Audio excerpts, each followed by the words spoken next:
Now, aside from one or two incidents at Stratford Snooker Club back in the day, battles do not take place on a lovely, flat, smooth, baize-like surface.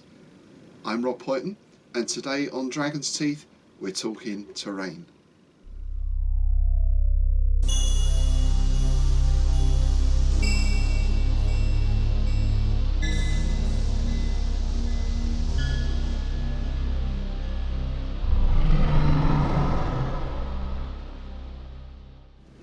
Before we start, I just want to apologise if you can hear a lot of background noise. We've got an absolute beast of a storm blowing up today. I'm a bit worried that the shed roof might take off at any moment, like the Wizard of Oz or something. Anyway, terrain. Let's talk about terrain. If we're playing any sort of tabletop game where there's figures, chances are we're using some sort of terrain. Now, the other thing I do want to mention is to give a big shout out to Mel and his Terrain Tutor YouTube channel, which is an absolute treasure trove of hints and tips for building terrain.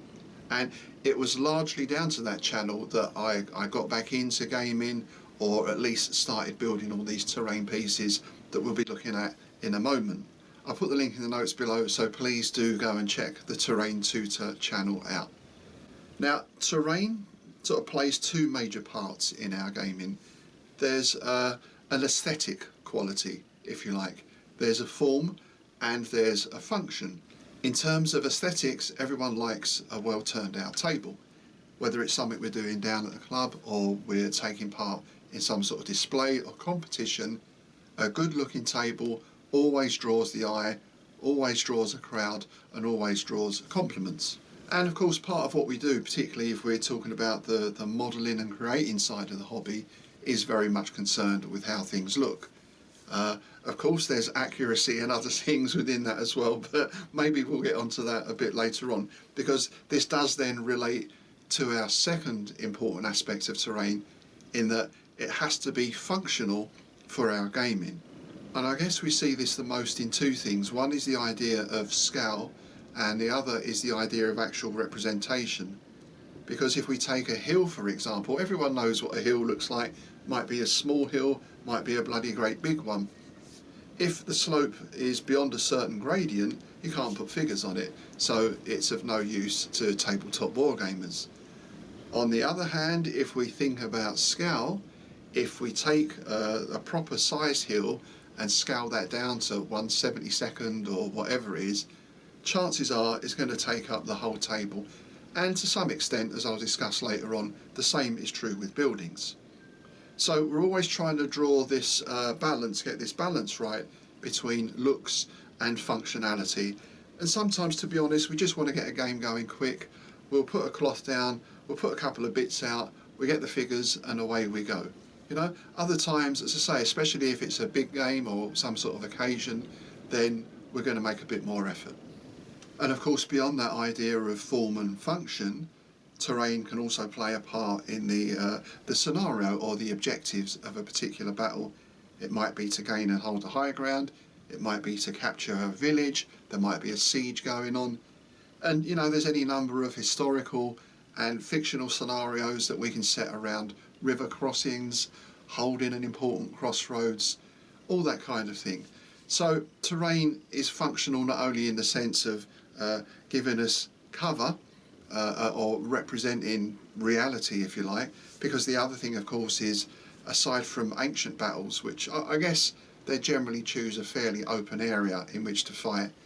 You know, once you get beyond that, even into Napoleonics and of course into your Second World War, then fighting takes place around villages, towns, in cities, in deserts, in all sorts of places. So we need some sort of terrain to represent that on a sort of operational level as well. What I thought I'd do today then is show you some of the terrain that I built over lockdown. As I said, this is when I started rekindling my interest in the hobby. What happened was I had some time on my hands, particularly at weekends, and I got that sort of, oh, maybe I should get all my wargaming stuff out again. Realised I've got a few figures and bits and pieces, but didn't really have much terrain. And I thought, well, this is something it's nice to do on a sort of rainy Sunday afternoon kind of thing. I can set up in the kitchen and start making all these things. Found the channel and away I went. So the stuff you're going to see in a moment are things that I made during lockdown and maybe just after. And of course, I'm sure I made plenty of mistakes on the way, but I enjoyed doing it. It was a good learning experience, and I found out some things that are going to be very useful in the future. Now, my main interest when I got back in was with my 28mm or 1/72 in old money World War II stuff, and also 1/300th 6mm as well. But I started by building 28mm World War II scenery. I thought that's what I can be using in the future. Of course, no plan survives contact with the enemy, so now I'm back into gaming proper. I'm involved in all sorts of other things, fantasy and skirmish and naval and all sorts of stuff. But anyway, I'll talk more about that a bit later on. Let's make a start by having a look at the little layout I've prepared here. So here's the layout I've done, and this is just something put together quick just to show these different pieces. So this is a European village sort of for a Second World War scenario.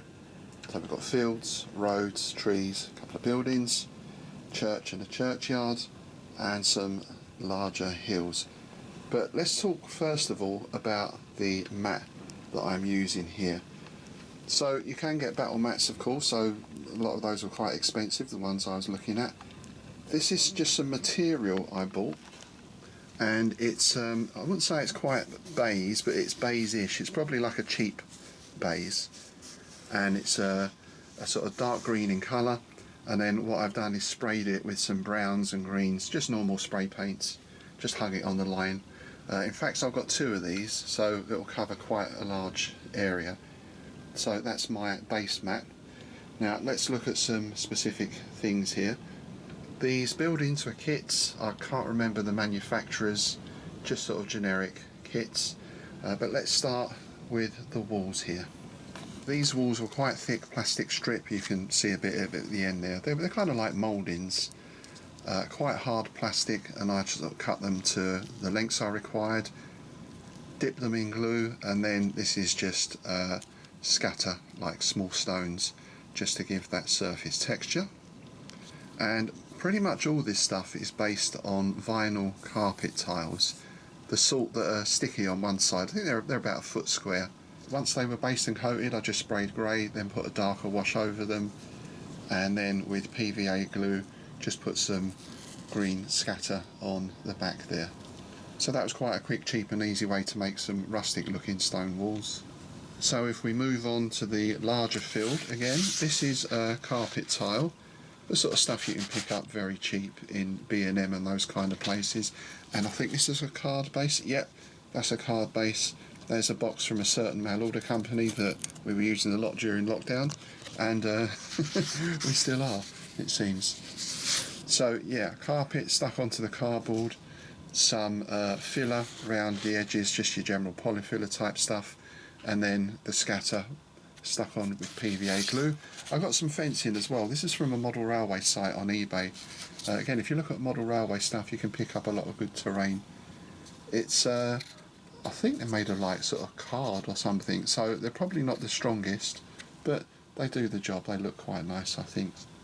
And in terms of painting this, I can't remember if I sprayed or just brushed some different colours on just to get those different tones. Next up we have some road sections, and these again are the vinyl floor tiles, a different pattern this time. Easy to cut and they're quite thick, and again very robust. So there's a little bit of filler gone on the top just to give some texture. Once that was dried, some PVA again, and then a little bit of scatter to roughen those up, and some green sort of grass scatter at the edges there as well. And of course with these you can cut them into whatever shapes you want, so it's very easy to build up your road network. And now here's one of the things that I was really the most pleased with, and I'm going to be using this method again, because the base here for this little tree and a sort of lane section is an old CD. And like most people of a certain age, I've got boxes and boxes of these. These were the sort you could record on, so you put them in your computer, you stick your 20 tracks on, then you've got some music to listen to in the car. However, these days of course it's all MP3, so what better use to put your old CDs to than making a base, because they're very light, but they're also very strong. That's, you know, that's solid, and they're not going to curl up at the corners like the cardboard does. You have to score the CD to get a bit of a key on there, but then again, that's just polyfiller built up at the edges a bit, and then the sort of various types of scatter and terrain. And also on these I started sticking in some trees as well. So I think in the future for my forests I'm going to be using the CD base rather than the other method I used, which we'll look at now. So building woods or forests for your war game is always a bit of a challenge, because on the one hand you want the forest to be passable through. At some point you're probably going to be putting figures onto the base, so if you have a very ultra realistic woods or forest, you're never going to get anything on the base. At the same time, you want it to look at least a bit like a woods or a forest. So I tried this idea to start. We've got 2 vinyl tiles now. That looks a bit like E.T., doesn't it, or some sort of alien. There we go, they walk amongst us. Yeah, so this is 2 of those vinyl tiles again. I've got one base, and then I've cut out these shapes, and using a hole punch made these holes and stuck those on top.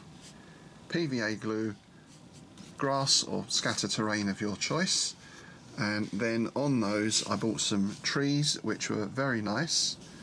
Put those also on carpet vinyl bases. In fact, the holes I punched out from here, that makes the base of the tree, so in theory that should fit perfectly in there, which it does. And if I put these other 2 on,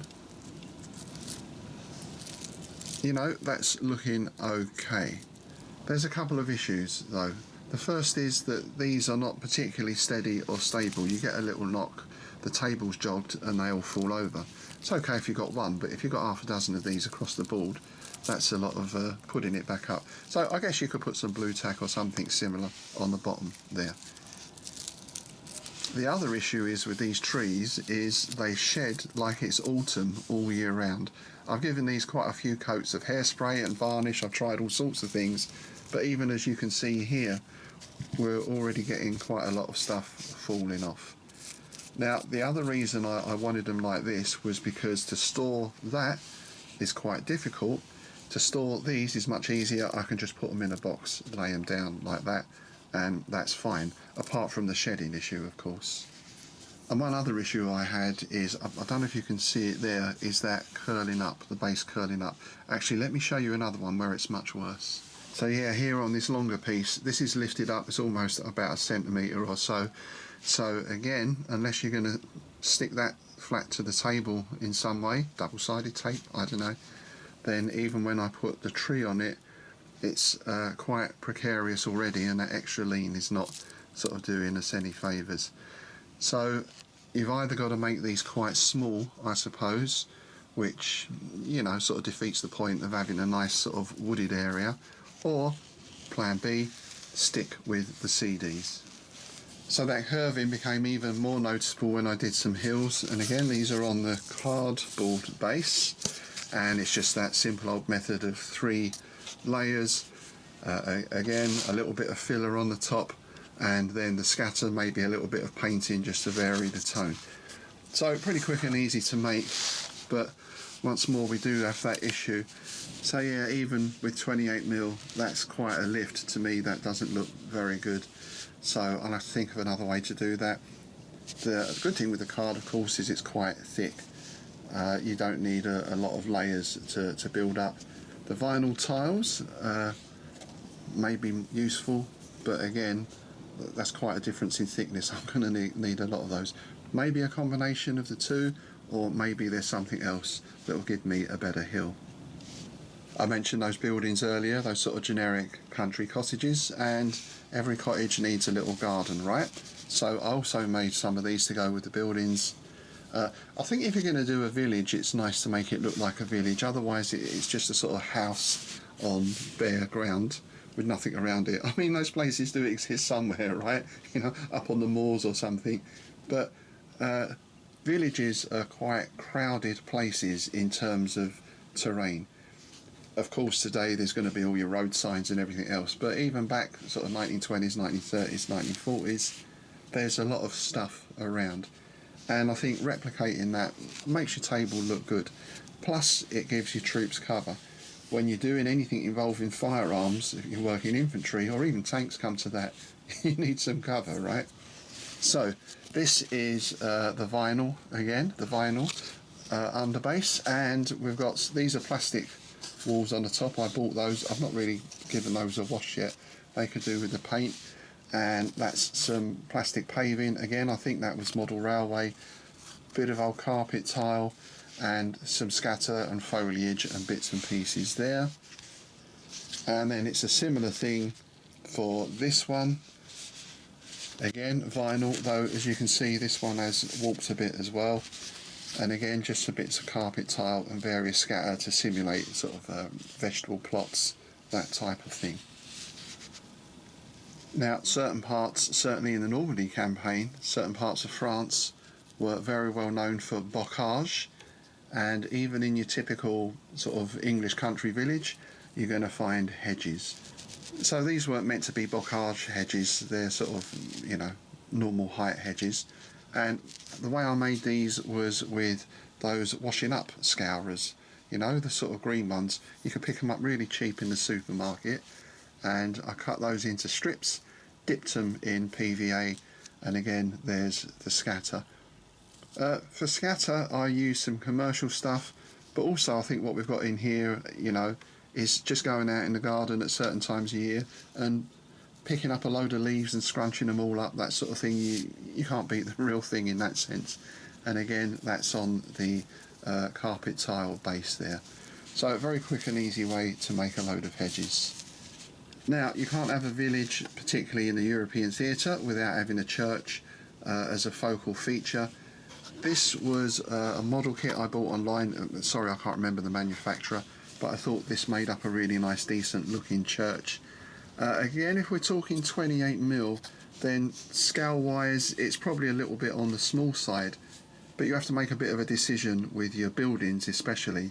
If you want a proper scale church, you know, that's going to cover probably the whole centre of your table. If you're doing a skirmish game or something like that, that might be good.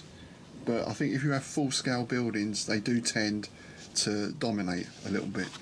So this was the perfect size for me, assembled, painted, and mounted on the old carpet vinyl base again, with the same treatment, some scatter, some couple of bushes and stuff put around the outside. But then I got to thinking, if you've got a church, that's great, but a church always has a cemetery, right? So here's another piece I was pleased with. The walls are plastic, pre-made, and so are all the tombstones and graves. The graveyard furniture, as you might call it. Stuck onto carpet tile again, or the vinyl tile. Some PVA put down, a little bit of filler just to build up the mounds and stuff, but PVA and then our usual scatter. And one thing I like with these is scouring around, I found these flowers, OO scale I think they are. I think again probably from looking at the model railway stuff or going into places like Hobbycraft, and I think they work really well for sort of floral tributes left on the gravestones there. And the other thing with this is the hedge. So this is to represent a bit of a larger hedge, a little bit more overgrown. This was rubberized horsehair, which I bought a couple of sheets of. Gives a very good representation of the hedge, I think. And if I remember rightly, the leaves on this one were not leaves from outside, but I raided the herb cabinet in the kitchen for these. If you look at things like parsley and oregano and all that stuff, there's a lot of things there you can use for scatter as well. And it does give a nice fragrance. And yeah, I think this works really well with the church when they're paired up together. And it's the sort of thing, if you have a couple of focal points on your terrain, particularly for a village battle, then that in itself almost becomes an objective as well. Reminds me a bit of the film The Eagle Has Landed, right? That great sort of skirmish action in the village when the Americans come charging in. Someone must have done a recreation of that at some point, I'm sure. And look, how exciting is this? As I'm filming here, the postman has just arrived with a nice big parcel for me. Let's have a look, what have we got in here? Ah, right. So these are from Halistra, and I saw these, I couldn't resist them. Undead Skeleton Archers, 10mm. These are metal figures. Oh, some tiny counters as well that will come in useful. So let's just have a quick open of this. World exclusive unboxing. Halistra miniatures, 10mm skeleton archers. Because one thing with playing War Master is you can't have missile troops on your undead. With fantasy battles you can, so I thought we needed some skeleton archers. There we go, very nice looking figures. Something to add to the to be painted pile. Oh, and they come with bases as well, that's nice. They look to be the right size as well, 20 by 40mm. Excellent. There we are then, that's some of my current batch of terrain. Next year I'm going to be building some new stuff for a couple of reasons. One, as I mentioned before, I learnt lessons through making stuff, particularly that idea of using card where it starts to warp. There's some things I think I can do better, there's some things I'm quite pleased with. Having said that, one good thing about Bedford Gladiators is there's a huge storage room upstairs from the main gaming room, so there's a ton of scenery of pretty much every description in there. Battle mats, buildings, all sorts of stuff. So as I found out, I didn't really need to make anything because it's all there. But anyway, I enjoy doing this stuff, and you know, if I'm playing at home or I'm playing somewhere else, then I've got what I need. So for 2024, as you know, we're going to be doing more fantastic battles. In fact, I'm in the process of setting up a campaign for that. I'll give more details of that later on. Also, we're getting into things like Fallout. I've already bought some pre-made terrain for that, for scatter really, but there's some other things I might be making. I'll probably go and do some more trees and that sort of thing again, particularly in 10mm. And I want to get back into 1300 Second World War wargaming as well. So I'm going to probably be looking at doing some rivers and trees and other bits and pieces for 1300th. The main specialised thing I'm going to be doing, if you like, is for my set of 28mm fantasy skirmish rules. Because at least initially, those are going to be set around very particular locations. In fact, the first one is going to be set around a sort of haunted, spooky cemetery. So I'm going to be building that. I'm going to be doing things like building mausoleums. I've got some tombstones and other little bits and pieces ready. I'm going to be building maybe some sort of foot square tiles that can be laid out in certain ways, and that will be the centrepiece for the fantasy skirmish game. Of course, I'll be filming all of those and putting them up here just so you can see what I'm doing.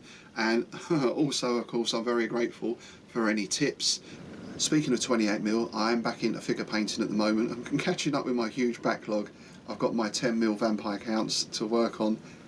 But first of all, I'm going to start on my 28mm fantasy figures to give my eyes a rest. I don't know if I'm going to get all that edited and out before Christmas. So in that case, I'd like to wish you all happy holidays, Merry Christmas, and all the best for 2024. And again, I'd like to say a big thank you to everyone who's contributed to the channel, everyone who's helped, made comments, and of course subscribed. I'm very pleased that we hit our first milestone, 100 subscribers. We've got that now, so we're looking forward to 2024 to do bigger and better things.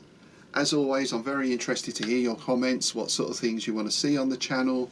Do you want to see more on making things? Do you want to see more battle reports, book reviews and so on? Please do let me know. But in the meantime, have a great Christmas, and I'll see you next year.